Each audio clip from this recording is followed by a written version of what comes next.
This is the online music quiz where Karen was targeted by a romance fraudster. He invited her onto a chat app where he started spinning a web of lies. He told me he was a Canadian in his late 50s. I'm qualified in data security. I did the usual checks to see if his was a genuine profile, that it wasn't being used, that was somebody else's.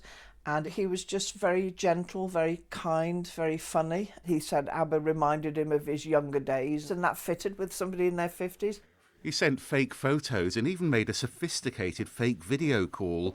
Then he started phoning Karen day and night, probing weak spots like her favourite charities, and then confiding with sob stories until she offered to send him cash. No pressure coming from him at all, which was very far from the truth. He was pressuring. From the moment I spoke to him, he was grooming me and manipulating me, and he totally controlled my mind. Absolutely controlled me. They're absolute experts in psychology. What's the biggest lesson you've learned from this? Don't talk to strangers.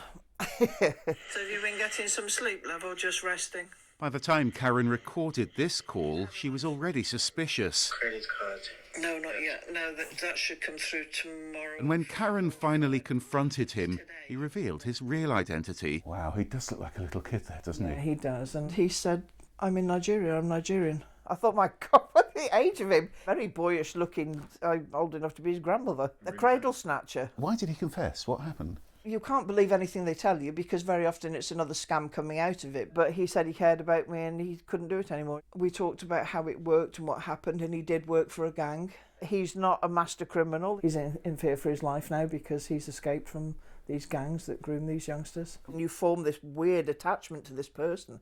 Even when I knew he was scamming me, it's almost like Stockholm Syndrome.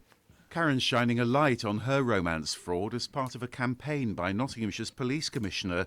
Her young scammer's promising to pay her back when he can, but she won't believe that until she sees it. Jeremy Ball, BBC's Midlands Today, Nottinghamshire.